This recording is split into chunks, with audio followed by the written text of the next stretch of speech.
右足にばっかり重視なの、これはね悪いと思います。全女子気になってるむくみの原因、施術しないでもこんなに変わるんだってぐらいのちょっとお見せしたいなと。はい、痛い。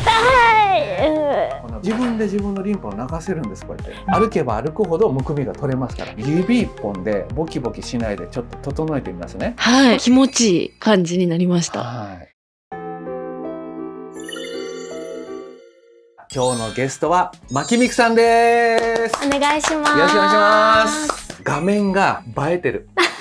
華やか。嬉しい。やっぱりね、アスリートの方とか、芸人さんとか、素晴らしいんですけど、おじさんが並びやすい。その中で若い女子がいるだけで、だいぶね、これ画面が今日華やかなはずなんで、今日は視聴者さんラッキーですよ。ということで、このチャンネルは皆さんのお悩みに答えていくと、それをしっかり解決していくっていうチャンネルなんで、牧美久さんのお悩みを教えてください。はい、私は旅をすることがすごい多くて、旅行っていうと長距離の移動ってすごい多いんですよね。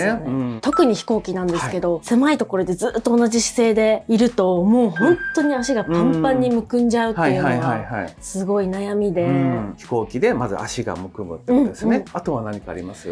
あとはちょっとした待ち時間の時に、ふとした時に片足重心になっちゃって、入国審査待ちとかだったり、もう本当にちょっとした時です。なるほどなるほど。でその時に片足重心に立ってるのが気になる。そうなんです。どっか痛いっていうわけではないですか？苦はないんですけど、そっちの足ばっかりに負担がかかってるんじゃないかなと思って。鋭い。なるほどなるほど。はい。これで2つですね。あとは何かありますか？最後の悩みが、夜行バスで移動とかも私すごいやばいですね。多いんですよ。ちょっとバックパッカーっぽい旅が多くて、でその時に足を組んじゃうことが多いんですね。バスだけじゃなくて、食事中だったり、もう常に組んでる方が楽だから組んじゃうようになっちゃって、ダメなんだろうなとは思いつつ、なるほど、ダメです。そうですよね。そうなんですよ。歪んだ状態に合わせた骨格になってしまうんで、世の中にいろんな素晴らしいケアがあって、その都度きれいにしてもらう。でもご自身の日常生活とか、例えば旅してる時の姿勢で台無しになっちゃうんですよ。そうなんですね。ってことは根本的に何が悪いのってのを見つけて、それを解決するっていうのが素晴らしい施術。世の中にあるいろんな施術ありますよね。エステでも整体でもマッサージでも、それを台無しにしない唯一の方法ってことなんですよ。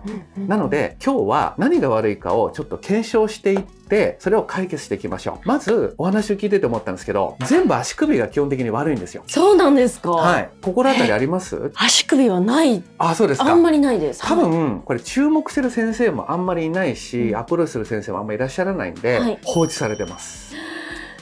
それは先生方が悪いんじゃなくて、ないんですよ、なかなか世の中に。なのでやっぱ世界中からケアの方法を求められてオファーが来るっていう感じなんで、今日はちょっとそれを体感していただいて、足首がかかるとどんだけ体が歪んでむくみも起きるかということで解消していきましょう。よろしくお願いします。お願いします。行ってみよう。まず全部共通してるんですけど、なんで足首が悪いとそれぞれ悪くなるのか、足を組むのも足首のせいとか、むくむのも足首のせいとか、やっぱり全部足首に起因してるんですけども、今の状態で足首悪いって感じてないじゃないですか。感じてないです。もうね、立ち方がおかしいです。はい、立ち方がおかしいと何が起きるかっていうと、骨格がねじれていくんですよ。だから足とかの向きがちゃんとしてない限り、寝た状態で施術を受けますよね。でまっすぐなるじゃないですか。立って歩いた時に足の歪みに合わせてまた曲がっていっちゃうんですよ、結局。なので足多分今隠れてますけど、だいぶ曲がってると思うんです。心当たりありません？足の軸が曲がってる。曲がってるかもしれないです。曲がってますよね。ずっと新体操をやってたので、新体操すごい。膝がこう反り返る。それがなんかこう綺麗とされてたので、新体操の中ではそうなんですよ。こうやっぱり練習の中で膝がこう反り返っちゃってて、普通に立った状態でも反り返っちゃってるんですよね。腰も反りすぎですもんね。そうなんです。反り腰が強い方ってずっと座ってるのも腰痛くなりやすいんですよ。腰も痛くなりません？そうですね。ですよね。多分それから逃げるために足を組んでバランスを取ってるっていうのもあるはずなんで、足を検証していきたいんですけど、その時にじゃあどっちの足首が悪いのかっていうのの見方ですね。どっちの方が入国審査とか待ってる時に体重かけたくなります？ちょっと待ってくださいね。いや、おそらくそう、右ですよね。そう。実はさっき立って打ち合わせしてる時とかに、もう右が悪いって分かってました。ね、そう。やっぱり、わかります？乗ってますよね。そうそうそう。右足にばっかり重視なの。これはね、右足首が悪いってことなんです。あ、そうなんですか。そう。人間って変な話ですけど、常に揺れてるんですね。重力ってのを受けてるんで、重力って何のことか分かります？ほら、お勉強だ。重力って、引力と遠心力のことを合わせて重力っていうんですね。引力、地球に引っ張られてます。体重分引っ張られてます。で、遠心力、地球は回ってるんで、実は我々揺れてるんです。そうなんですね。そう。感じないだけで常に揺れてるんで、足首が不安定な側に揺れてしまうと、体がこうぐらつくわけですね。それを防ぐために足首不安定な側に体重を全部乗せてしまって安定させようとするんです。はい、ですから右足首を直してここの支えをしっかりしない限り何度でもこういう風になってしまって、でこの立ち方って想像できると思うんですけど、骨盤が歪んでるんですよね。そうですよね。高さが変わっちゃってるんで、だから立ってる時にも骨盤を歪む癖をつけてしまうんで、右足首を解消していかないといけないということですね。ちなみに右足に体重かけるって不安感あります？嫌な感じです。実は脳みそは関節がおかしいって分かってるんですよ。あ、そうなんですね。それを私がここですってのをお見せしますよ。はい、ちょっとやってみましょう。検証していきたいんですけど、そもそも足首の状態が亜脱臼って言って半分外れてます。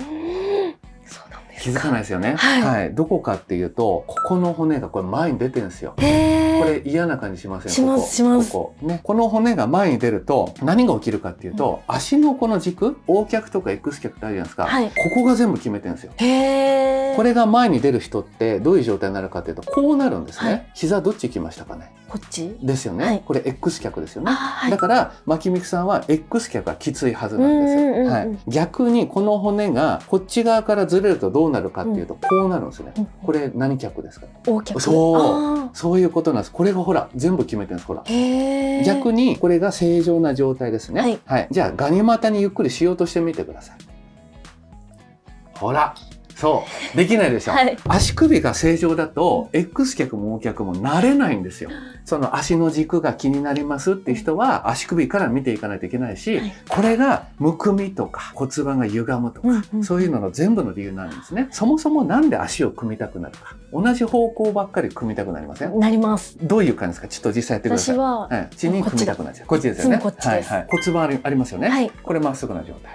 牧美さんの骨盤って右側が下がってるんですよ。基本的に。こうなってるんですね。そう。なんで下がるかっていうと、こう立つからです。あ、なるほど。ご自身でその下げる状態を作っちゃって、下がってる骨盤をまっすぐフラットな状態にした方がバランスがいいですよね。イメージちょっとやりますよ。こういう状態で座ることになるわけです。下がってるから。ってことは、足を組むとフラットになりますよね。そうですね。下がってるのを持ち上げる。だから、下がってる側の骨盤を持ち上げたくなる防御反応なんです。足を組むって。そうなんですね。わざと足の綺麗さを見せたくてやってる人は別ですよ。でも、誰も見てないのについやりたくなっちゃうは、骨盤の歪みから逃げるための防御反応なんですよ。椅子ってフラットじゃないですか。そこに座ってるのが辛くなってくるんですね。で、腰も痛くなってくる。それから逃げるために骨盤の高さを揃える行動なんです。無意識にやってるんですよ。防御反応なんです。じゃあその骨盤高さの違いなんでできたの？これのせいです。じゃあなんでこの姿勢をやるの？さっき言ったここがグラグラしてるから体重を乗せて安定させてるんです。全部つながるんですよ。そうなんですね。そして全女子気になってるむくみの原因、これも足首なんですけど、ふくらはぎが第二のポンプって聞いたことあります？聞いたことあります。ありますよね。エステとか流してもらったりするじゃないですか。ポンプのレバーが足首になってるんですよ。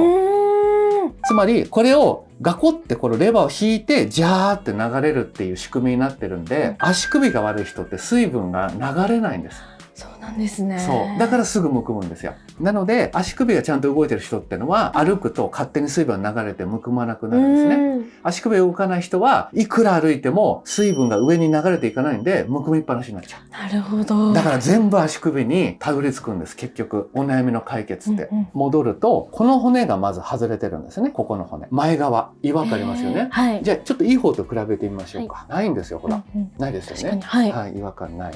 こっちはここのところ、痛いですよね。ちょっとね。そうですね。ほら、これのせいで足の軸が崩れてるんで、一番最初にここはずれて、次にこれかかとにも影響くるんですよ。はい。かかとは何か違和感とか出ます？長時間歩くと疲れとかも感じるんですけど、はい、ここにですねストレスが全部溜まっていくんですよ。今めっちゃ痛いです。痛いでしょ、はい、そう触っただけなんですけど超痛いですよね。超痛いです。そうでもこれも普通は超痛くないんです。確かにぐーっと押しても痛くないですよね。なのでこれほらやばいでしょ、はい、そうこれはここの影響でこっちにも負担かかってますよっていう合図なんですね。でこの状況が放置されると次に来るのはここなんですね。こうのところほら、やばいでしょ。こうなっちゃうんですよ。これが結局これつま先を上げるのに関わってる関節なんでつま先が上がらなくなっちゃうんです。今度こうやって歩くようになっちゃう。こういう感じでね、その芸者さんっていうのかな。なのでこの動きができないじゃないですか。こうやって歩くから。そうですね。この動きができて初めてむくみが取れるんで、むくみの取れる環境にないんですよ。だからすぐむくむ。なのでむくみ取りたい女子は足首がちゃんと動くようにならないとダメと。後でこれセルフケアもやってみましょうね。じゃあまずはこの根源のこれ直してみましょう。元の位置に直します。はい、聞いててくださいね。はい、はまりました。どうですか？痛くないです。痛くないですよね。はい。で次にこれかかとね、まだこれはめてないんでめっちゃ痛いですよね。でこれを聞いてくださいね。はい、リラックス。よし。やばくないですか？聞こえました。聞こえました。そして痛くないです。痛くないでしょ。はい。すごい。かかとのこれ骨がはまった。さっきまで激痛だったのに。そう、こんなに押しても痛くないですよね。多分真っ赤になるぐらい押してるのに痛くないはずです。痛くないです。痛くないでしょ。すごい。普通痛くないんですよ。これなんで痛いかっていうと関節のずれてるところってセンサーが反応するようになってるんです。関節技とか聞いたことあります？あれはこのセンサーを反応させるための技なんですよ。ですごく痛覚に訴えるんで痛い。だからギブアップする。だから私は関節技をかけてた感じだったんです。それを直したんでセンサーが反応しなくなって痛くないんですよ。痛くないでしょ。はい。で最後にこれですね。痛いです。そう痛いですよね。じゃあ戻しましょうか。はい。どうでしょうか。痛くない。痛くないでしょ。すごい。そう、やらせに見えちゃうんですよね。地味すぎて。でも音がしなくなるんですよね。はまった時に音がする。そしてはめると音がしなくなる。こういう風にですね、これ足首って直していく。で、この状態が維持できないと、これが起こせないんですよ。こういう動きが。この動きを起こせないからむくむし、不安定な状態だから右で立つ。で、これをまず守ることが大事ですね。ということで、まずは根源の足首を整えましたんで、で次は骨盤の高さの調整と、あとはむくみを取りと。今日はわざとですね、分かりやすいように右のむくみだけ取りましょうか。左は放置で、ね、すごい気持ち悪い状態で書いていただくっていうね。ちなみに施術しません。施術しないでもこんなに変わるんだってぐらいのちょっとお見せしたいなと、やってみましょうね。ということで行ってみましょう。旅に出られてるから普段お会いできないじゃないですか。なのでセルフケアが重要になると。その時にやっていただきたいのが足首をこう限界まで上げていただく。で限界まで下げる。でこの時にポイントは膝がガンと上がっちゃわないように。上がってしまう人は上がらない位置ギリギリまででいいです。これをまっすぐですね。癖がついてる人は斜めにこうやって上げたくなっちゃうんですよ。こうやって。なのでご自身から見てまっすぐこの膝のラインですね。これ10回ぐらいです。やってみましょう。ほら膝がそういうことなんですよ。膝が悪い人って膝が上がっちゃうんです。足首と膝ってこれ連動してるので、ここの悪さがだんだん膝にストレスを与えて、膝が悪くなるとこうやって持ち上がっちゃう。なのでグッとこう押さえて、これは自分でするときは膝は自分で押さえてやってもいいんですか？そうです。浮かなければいいです。はい。簡単でしょ？はい。そう、めっちゃ簡単です。はい。旅行ってる間どこでもできると思うんですよ。どこでもできます。はい。まずこれが重要。すごい地味ですよね。本来は両方のむくみ取りたいじゃないですか。っていう場合は両方を交互にやること。はい。ちょっとやってみましょう。これもね。視聴者さんは両方取りたいと思うんで、必ずまっすぐ。そう。10回ずつぐらい限界まで。そうですね。すごく地味ですよね。ということでこの方法で視聴者さんはやってみてください。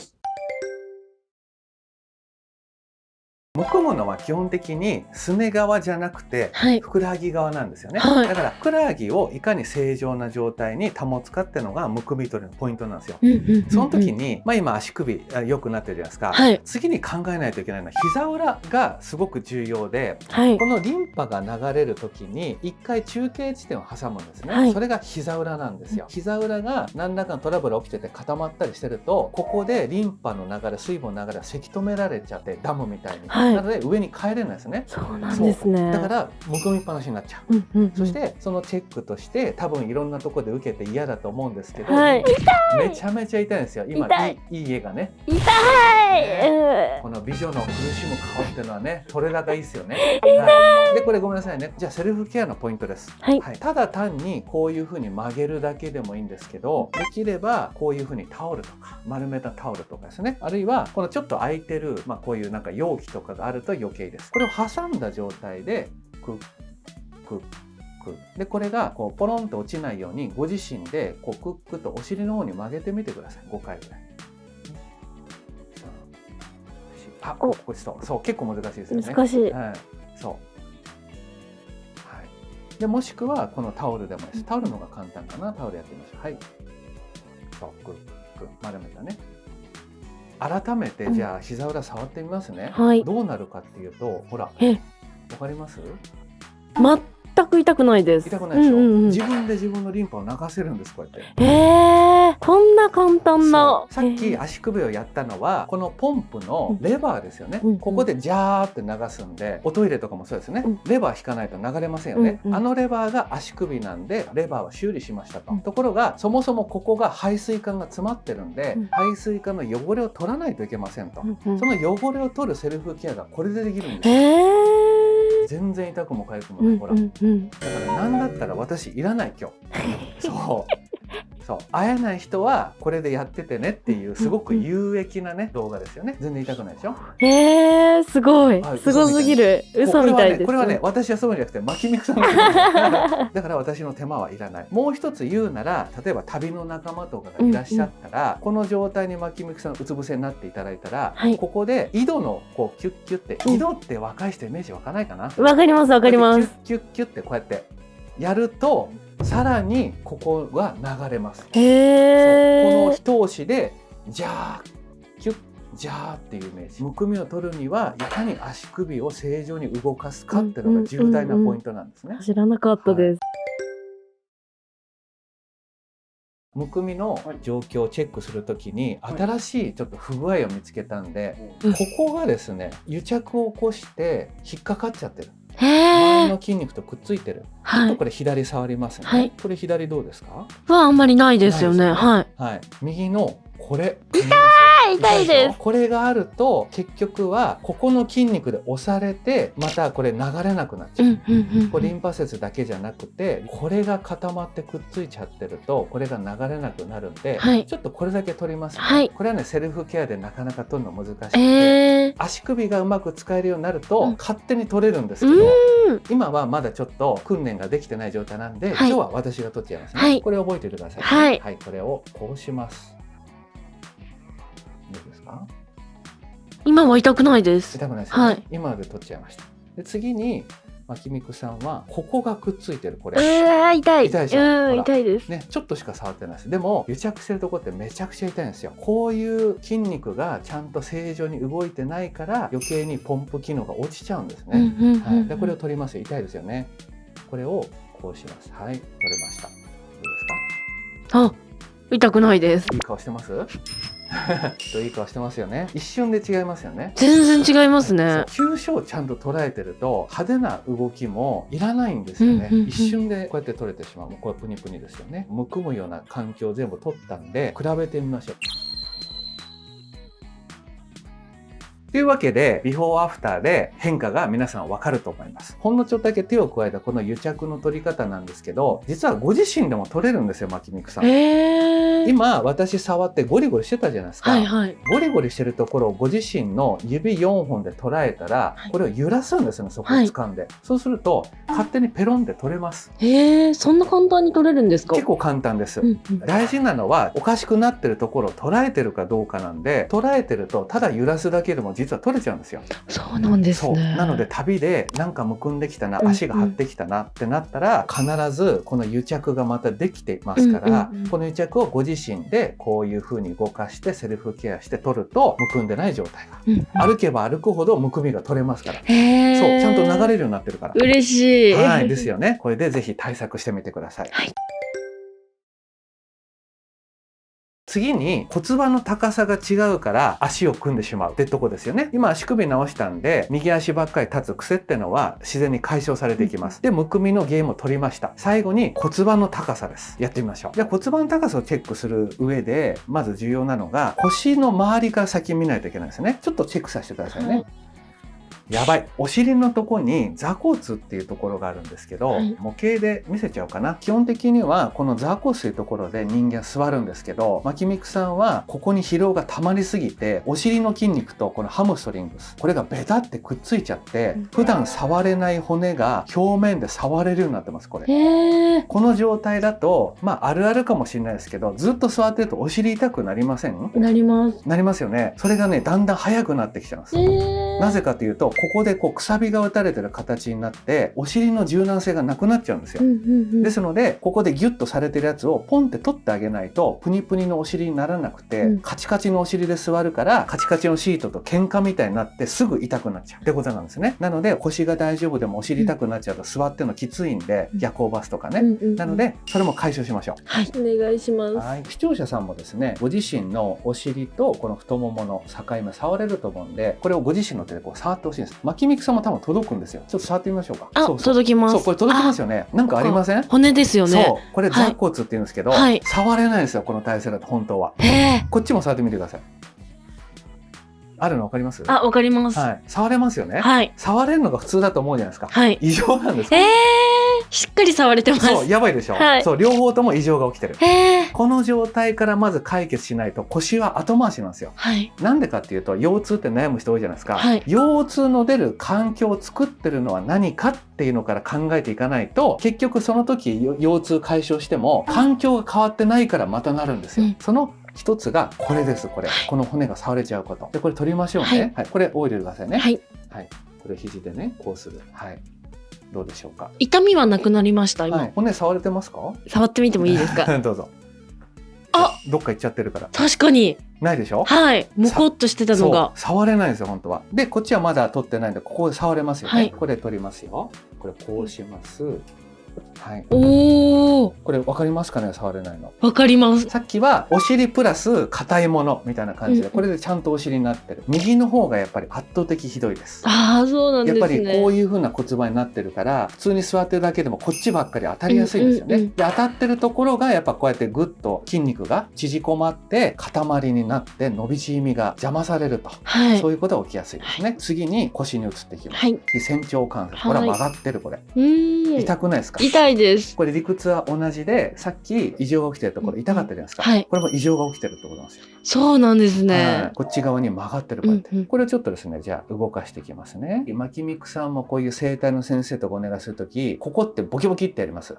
そうですね。ですよね。指一本でボキボキしないでちょっと整えてみますね。これ覚えておいてくださいね。これ痛いですよね。これでもう大丈夫です。どうですか？痛くないです。不思議でしょ？すごい、なんで何されたかわかんないと思うんで、動画公開になったらチェックしてみてください。いや、こんなすぐに治るなんてびっくりです。ですよね。じゃあ次に骨盤の高さ見ていきましょうか。そうすると、この骨盤の際、ほら、ここ、ほら、これくっついちゃってる。ここの骨盤の高さがこう変わった時に前の筋肉がこう固まってきて、ここに全部ベタ付けになっちゃってます。これね、ここがこうやってベタ付けになってると骨盤高さこうやって変わっちゃうから、ここを解放してあげないといけない。取りますよ、また。ここを捉えた状態でこう下にこうやって持ってくる。今聞こえましたかね？聞こえます。これどうですか？今痛み。痛くない。痛くないでしょ。これでこう引っ張られてたのがまっすぐなってフラットな骨盤になると。でもこっからですよ。さっき足のせいで反りすぎになってたんですね。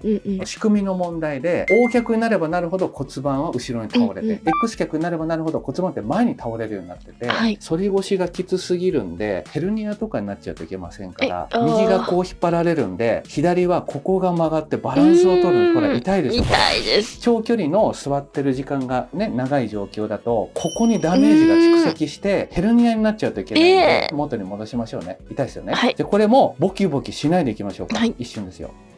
よし OK。 どうですか？痛くないです。なんか気持ちいい感じになりました。これで整えれるんですね。ちょっと一個ずついってみましょうかね。もうせっかくですからね、長い旅に耐えられるように、背骨の状態もちょっと整えていきましょうかね。違和感痛い。でこれをこうします。痛くないです。不思議でしょ。次右ここですね。これ何触ってるかっていうと、これも関節触ってるんですよ私。首と腰って筋肉でできてるみたいに思い込んじゃう人多いんですけど、関節の集合体なんです。これどういうことかっていうと、腰が痛いっていうと腰の筋肉は硬いイメージありません？腰の関節が悪かったら筋肉をケアしても治らないんですよ。そうだから両方の目線で見ないといけないと。あとこれぎっくり腰に一番原因になるエリア、ここもめちゃめちゃ曲がってる。これ違和感でしょ。関節のこれ悲鳴です。これ戻しましょう。どうですか？痛くなくなりました。不思議でしょ。次にこれね聞こえると思う。視聴者さんにちょっと聞かせようかな。まきみくさんの悲鳴。ほらやばい、取っちゃいましょうね。どうですか？全然音もしなくなりました。で次にこれ肩見ていくときに表面の筋肉ですよね。要はもみほぐしって言ってこの表面をほぐしてもらうのはすごく気持ちいいんですけど、表面の奥にこういうのがいるんですよ。これめちゃくちゃ響きません？そうこれが先ほどからのその応用で同じなんですけど、ギュッと塊になって伸び縮みが起きてないところ、筋硬血とかって呼ぶんですけど、この筋硬血っていう塊が周りの筋肉の繊維とくっついちゃうと癒着ですよね。そうすると伸び縮みが起きなくてギュッと引っ張られっぱなしになっちゃう。そうすると何が起きるかっていうと首も引っ張られちゃうんで首が痛くなっちゃうんです。ほら痛いですね。やばいでしょ。ここなのでこれ一個一個取っていきましょうか。でまずここね取りました。気持ちいい。痛くなくなりました。今度左やばいです。これ取ります。すごい。一瞬でこれ痛みないでしょ。ですね。そうこれが急所を触るということ。プニプニでしょ。プニプニです。頸椎なんですけどボキボキしてもらうと気持ちいいって人も多ければ、首は本当に怖いからボキボキしてほしくないって人も多いんですよ。ちなみにどっちが好き派ですか？ボキボキはちょっと怖いです。怖い。首はそう私はボキボキしないでも整える方法を編み出しました。それを今日まきみくさんにやりますんで、これは怖がる人、ちっちゃい子、高齢者全部できるんですよ。でちょっと体感してくださいね。でまず歪んでるところを触ります。これも関節触ってるんですよ今私。関節なんですか？筋肉じゃないんですよ。腰も首も関節の集合体なんで、歪んでるところをこうやってチェックしないといけない。痛いでしょ。歪んでるところってめちゃくちゃ痛いんですよ。でこっちもこれが歪んでいる。これ覚えててください。この痛みね。触らずに直します。いきます。これで全部戻りました。鳥肌立ちました。さっき。立ちました。そう比べますね。どうですか痛み？全く痛くないです。痛くないでしょ。これ歪みがね整ってるから。全く痛くない。ほらすごい。どうですか？痛くないでしょ。全然痛くないです。痛くないですよね。歪みって本当にちょっとの力で戻せるんですよ。びっくりです。これで長距離の旅も耐えれるようになりましたんで、ということでした。ありがとうございます。今日はまきみくさんを整えさせていただきました。まきみくさん、ありがとうございました。ありがとうございました。どうもいかがでしたか？体全身がすっきりしてよかったです。立ち姿も良くなった気がしています。反りすぎてたのが重心が後ろに行ってきちんと立ててる感じになってます。この状況が維持できないと台無しになっちゃうんで、今日お話したセルフケアとかねしっかりやってみてください。実際手術を受けてみてどう感じましたか？本当にこう簡単にどこでもできることでこんなに左右に差ができるならもう毎日習慣づけてやろうかなって思いました。そうですね、セルフケア大事ですよね。ちなみにこれってお風呂の中でやるのとかってどうなんですか？